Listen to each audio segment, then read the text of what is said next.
If you haven't watched part 1, I'd encourage you to watch that before watching this video.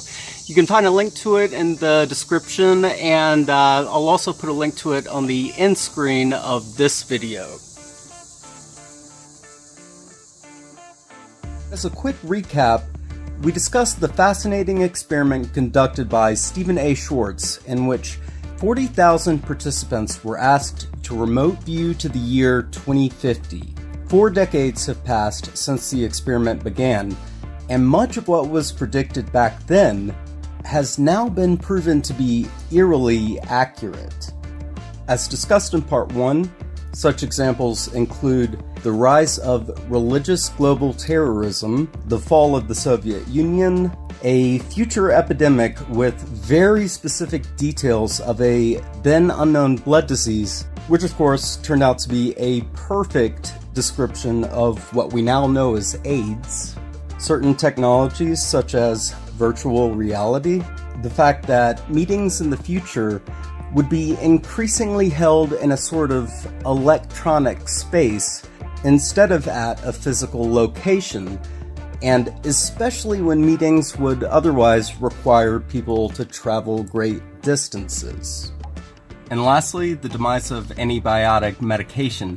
And that's something that we are seeing happen right now. Before we jump into the meat of part 2, I need to address a comment made on my last video, part 1. Mike Hunt asks, what exactly is remote viewing? Well, that is a very good question, and I should have explained that at least briefly in part 1. The fact that I did not was just a goof on my part, so apologies for that. Remote viewing is very similar to clairvoyance, but it's not quite the same thing. Clairvoyance assumes sort of an innate psychic abilities, whereas remote viewing is a skill that can be learned by just about anyone, and it's said that with practice, one can even get better at it. I'll get much deeper into exactly what it is and how to do it in a later video. But for right now, listen to how 2 remote viewers would describe what it is in their own words.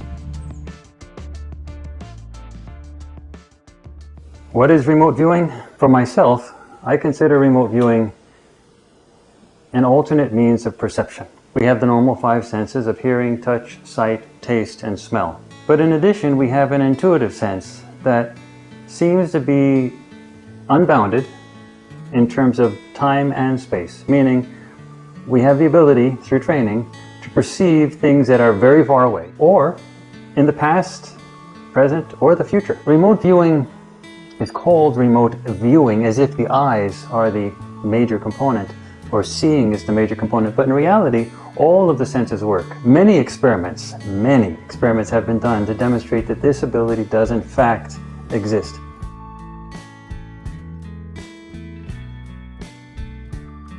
Remote viewing is simply an advanced natural communication skill. Now, all of us have a subconscious.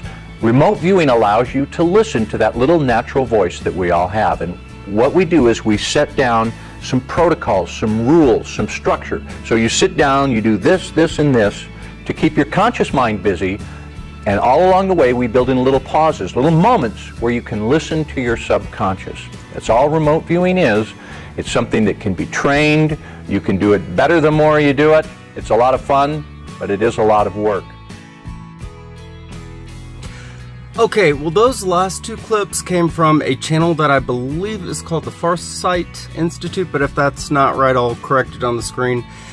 This channel is completely devoted to remote viewing, so if you find this interesting, I'm fairly new to the channel, but I'm really enjoying their videos. So check it out, the link is in the description. So now that we've had the world's fastest crash course in what remote viewing is, let's go ahead and move into the meat of part 2. We left off where Stephen SCHWARTZ was talking about climate change, so that's where we'll pick up.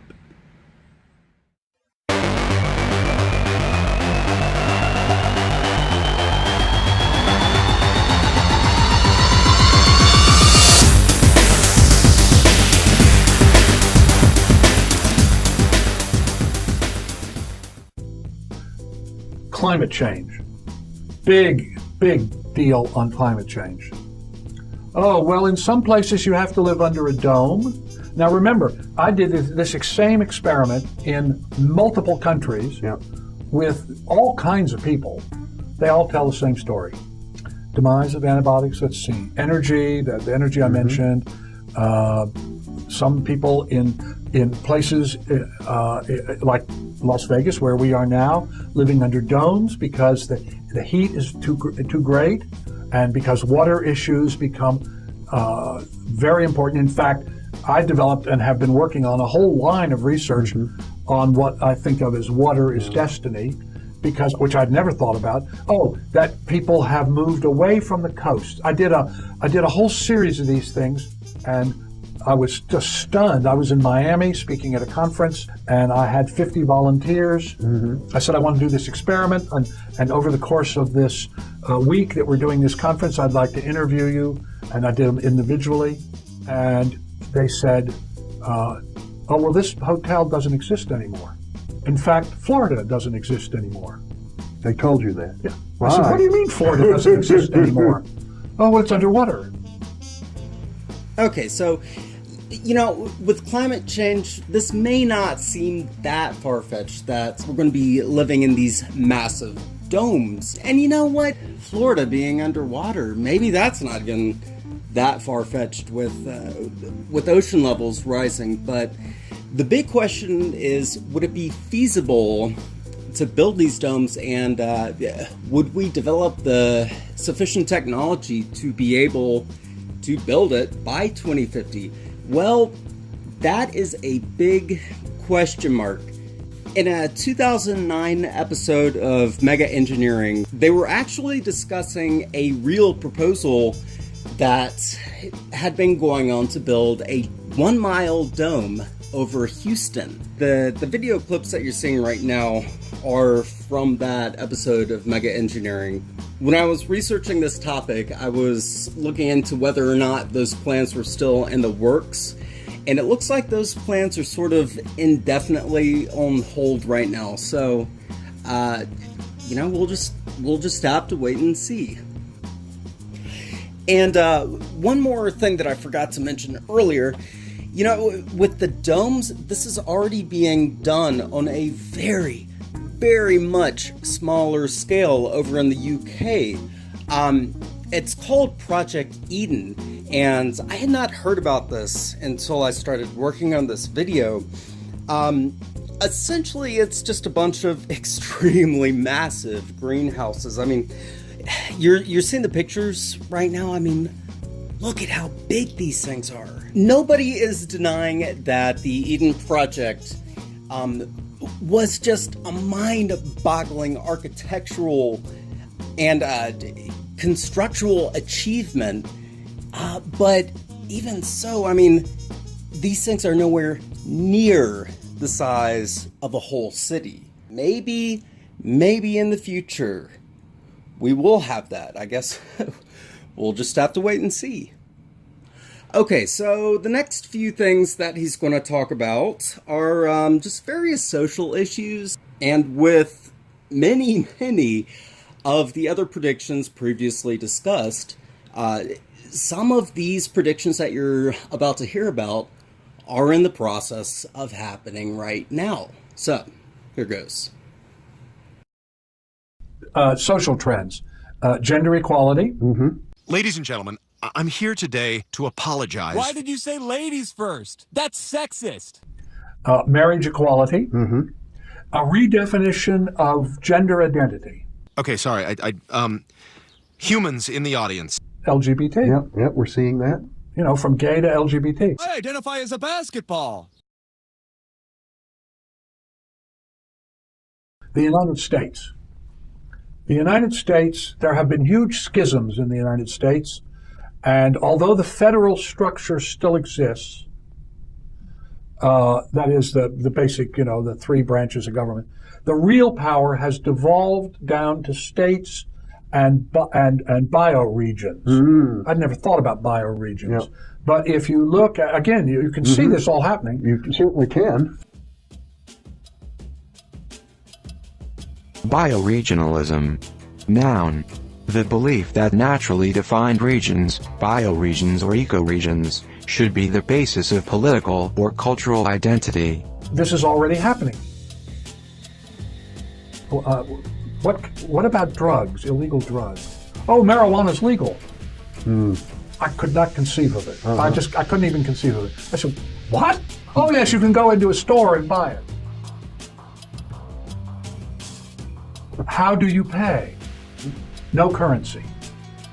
You pay with like a card, but a card that has information in it that attests to who you are. You have now been issued a card.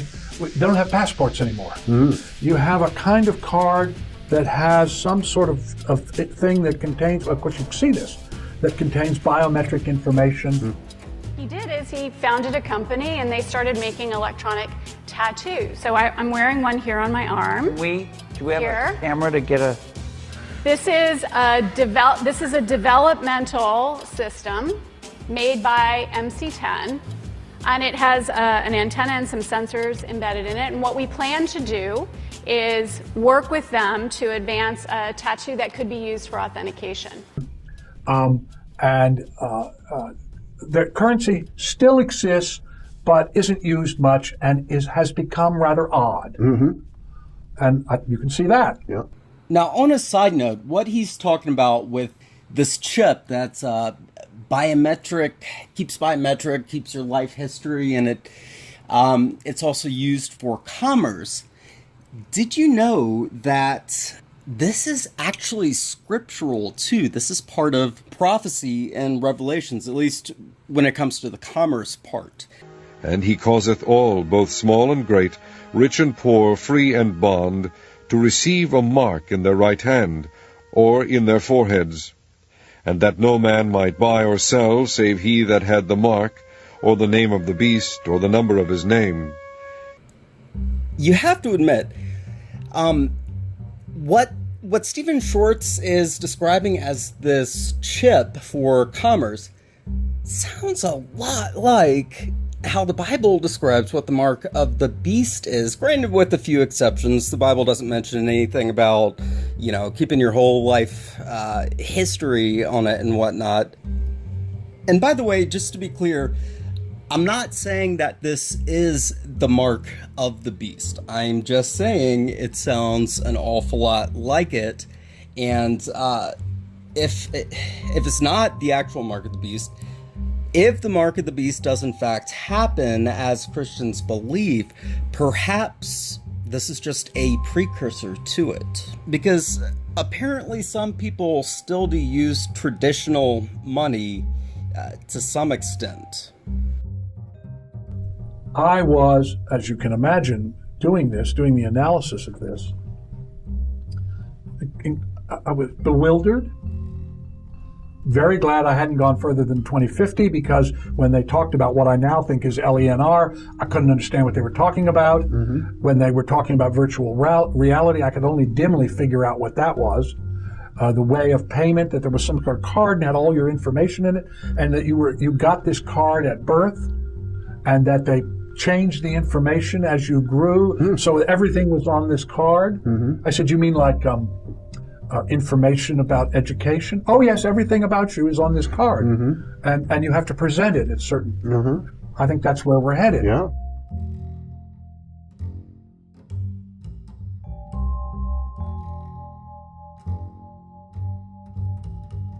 Matt Roy wrote, "Thank you very much for this informative video. This is, in my opinion, one of your best videos."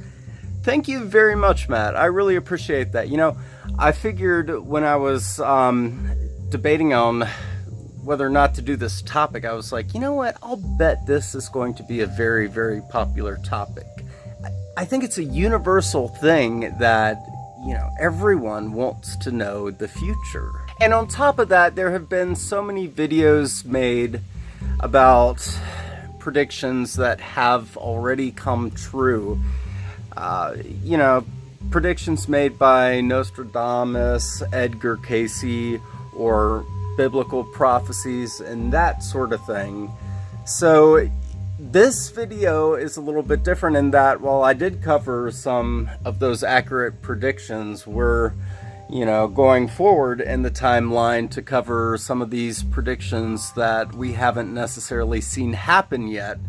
Some of them are in the process of happening right now, which is really, really interesting to watch.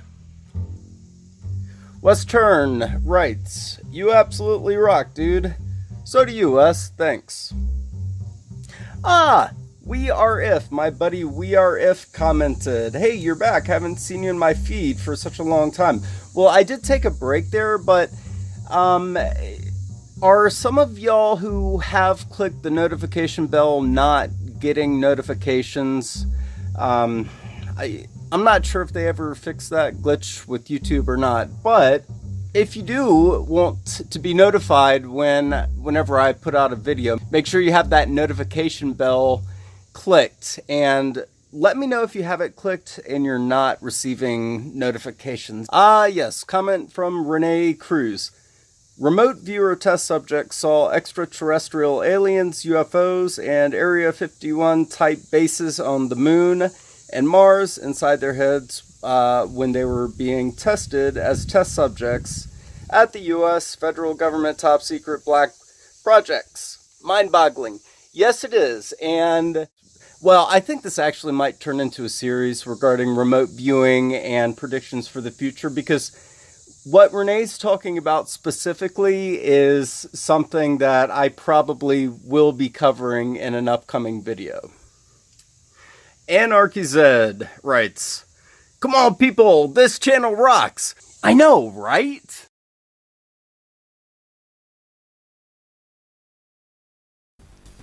Hey everyone, Drew here from Mad Cat Mysteries, and I hope you enjoyed the video you just watched.